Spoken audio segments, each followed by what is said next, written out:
Hello children, how are you all? Hope you are fine and good. I am a teacher Dakshayani from Bharadasa Metric Higher Secondary School, Arakonam.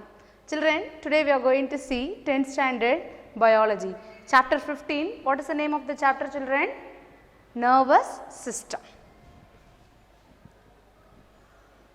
So, in the previous session, what are all the things we discussed children? We discussed about the nervous system. We discussed about the nervous system, and in the nervous system we have discussed about the structure of a neuron. And we later discussed the types of neurons.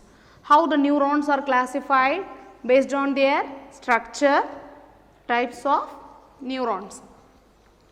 Based on their structure, based on their function, and based on the presence or absence of myelin sheath, we have classified them into various types.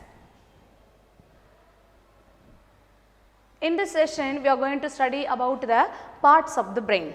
Okay. The brain consists of three main parts. One is a forebrain.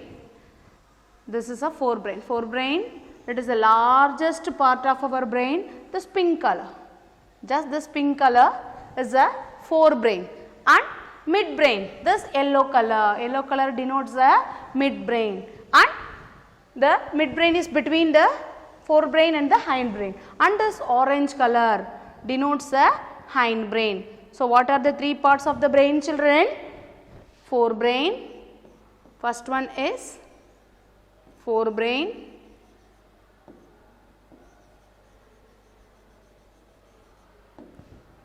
second one is midbrain,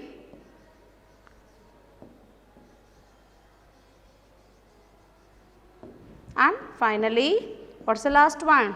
Hindbrain. And I will tell you one more thing regarding this, it is not given in your book. The other name of forebrain is prosencephalon. Cephalon refers to head. So, prosencephalon, since it is located on the front part of the brain, we say head, we say it as prosencephalon. And the other name of midbrain is mesencephalon. Mesencephalon, located in the middle portion of the head, mesencephalon. And finally, hindbrain is known as rhombencephalon.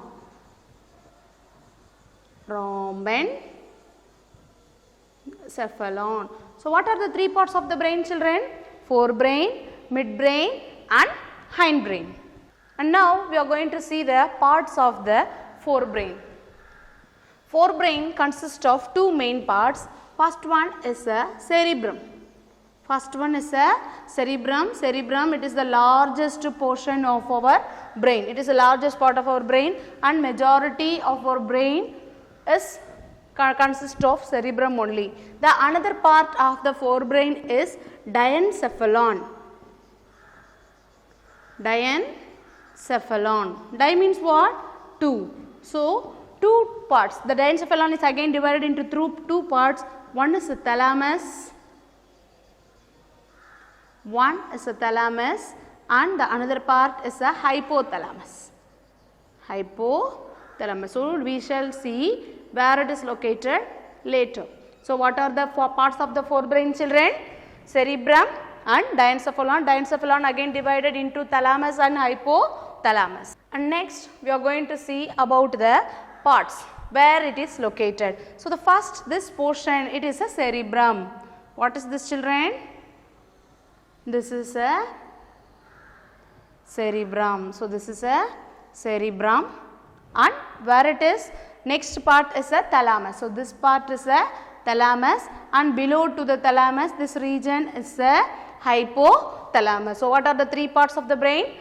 Forebrain, cerebrum, thalamus and hypothalamus. So, these are all the parts, and the brain is divisible into two lobes. For example, the left hemisphere and the right hemisphere, it is divided into two lobes, and the two lobes are connected to each other by means of corpus callosum, this region.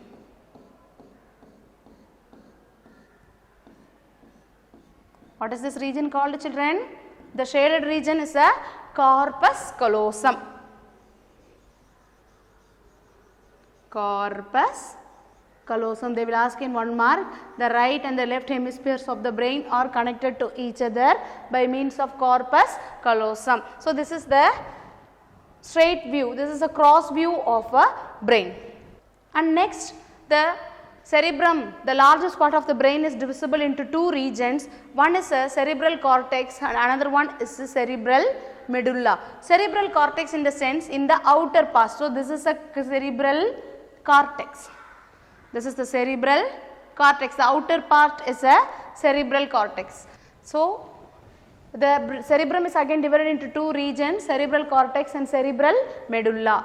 So, in the previous session we discussed about the grey matter, children. What we discussed? Grey matter. So, this grey matter forms a cerebral cortex. Cerebral cortex. And the white matter which is present inside the brain, white matter forms the cerebral medulla.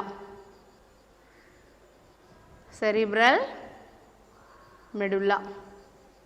So, cerebrum, the outermost dark grey part, we say it as a cerebral cortex, and the innermost part of the cerebrum we say it as a cerebral medulla. And next we are going to see about the cerebral folds. If you look into our brain, it consists of many foldings, right children? If you look into the outer surface of the brain, looks like this, the many foldings, ups and downs like this. So, this elevated portion, right, the elevated portion we say it as a gyri. We say it as gyri, or we can also say it as gyrus, and the depression we say it as sulci or sulcus. So, what is this, children? The brain folds are divided into 2. The elevated portions we call it as a gyri, and the depressions we say it as a sulci. And next we are going to discuss about the 4 lobes of the brain. The brain is divisible into 4 lobes, children. First one is frontal, parietal, temporal and occipital. So, when we face this side, the front portion, the majority of the brain cerebrum consists of frontal lobe. What is the first lobe, children? Frontal lobe. Frontal lobe, which occupies our forehead. Next, at the back it is a parietal, which is present in this side. So, parietal lobe. What is another lobe name? Parietal lobe. Next, near the ears, here the ears, this bluish region is a temporal lobe. Temporal lobe in which the ears are located, temporal lobe. And last, behind, at the behind portion of the cerebrum is a occipital lobe. This purple region denotes the occipital lobe. Occipital lobe. And now let us see the functions of each lobes. First, we are going to see about the frontal lobe. This frontal lobe, this portion is mainly responsible for thinking, planning and our personality. Everything is controlled by the frontal lobe. And next, about the temporal lobe. Temporal lobe, here where these ears are located, no, this region is a temporal lobe and it is mainly concerned with the memory. What is the main function, children? Memory as well as understanding the language. It is a function of this temporal lobe. And finally, the parietal lobe. The parietal lobe is concerned with the number skills. For example, if anybody asks you to say the numbers 1, 2, 3, so continuously we say, right? So, memories, the perception, making the sense of the world, arithmetic and spelling. So, all things are controlled by the parietal lobe. And finally, the occipital lobe, which is located at the behind the cerebrum is called as occipital lobe, and the main function is visual. It is the retina of the eye. The optic nerves from their eyes are directly connected to the occipital lobe. Hence, the occipital lobe are concerned with vision. So, all the lobes are sensory in function. And now we are going to discuss about the next part, this diencephalon. So, I told you forebrain is divisible into two, one is the cerebrum and another one is a diencephalon. We discussed about the cerebrum, and now we are going to see the first part of the diencephalon, that is thalamus. You just look into this picture, children. The green portion is this is a thalamus, right? So, what is the main function of the thalamus? Thalamus is a relay center. Thalamus, we say it as relay center. So, all the informations to the brain, all the informations from the body are taken to the brain by this thalamus only. So, this thalamus we can say it as a relay center. It carries information, it transfers all the informations to the cerebrum. Next we are going to study about the hypothalamus. What I mean by hypo, children? Hypo means below. Hypo means below. So, the part which is located below the thalamus, we say it as hypothalamus. For example, this is the thalamus, this region is the thalamus, and the region which is located behind it, we say it as a, which is located below the thalamus, this green portion we say it as a hypothalamus. And there is one important, it is located below thalamus. And there is another name for this hypothalamus, children. Hypothalamus is also called as a emotional brain. What we call emotional brain, because it controls all our emotions. All our emotions, that is, or anger, hunger, all the sensory and what rage, all our emotions, what feeling, anxiety, all are controlled by the hypothalamus, and hypothalamus play a main role in controlling the temperature.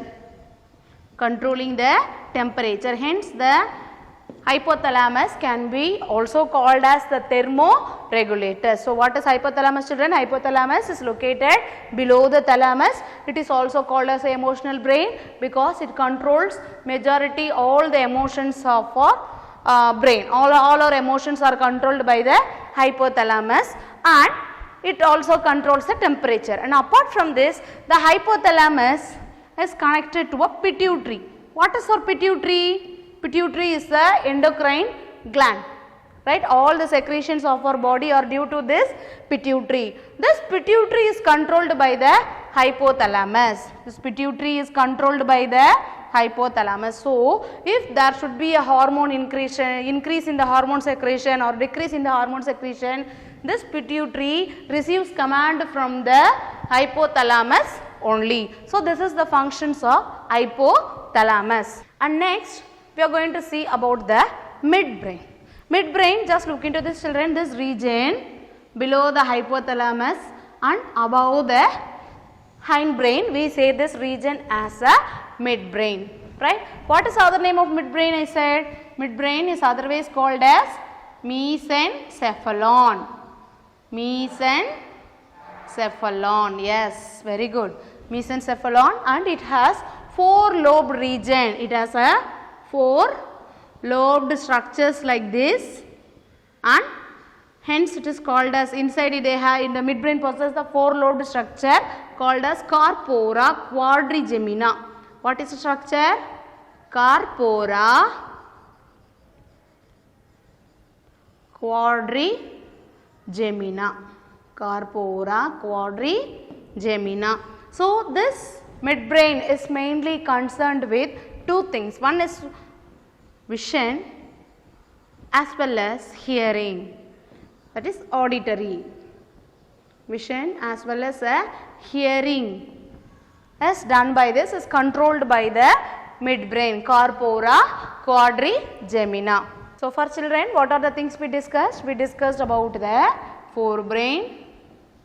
We discussed about the forebrain, and what are the parts of the forebrain we discussed? Yes, very good. We discussed about the cerebrum, which is the largest part of the brain, and then later we discussed about the diencephalon. What are the two things that comes under the diencephalon, children? Which major part? Thalamus and hypothalamus. Thalamus and hypothalamus. So from this, one important question is asked, children, which is the largest part of the brain? Which is the largest part of the brain? Cerebrum. Cerebrum is the largest part of the brain. And which is the largest part of the cerebrum? The largest part of the cerebrum is cerebral cortex, right? So far we discussed about the forebrain, and later we discussed about the midbrain. In the midbrain, we discussed about the corpora quadrigemina. So this is the assessment given related to this topic, children. Just go through it. This session comes to an end. In the description, we have attached the study material, assessment and question bank for this lesson. Go through it. Thank you, children.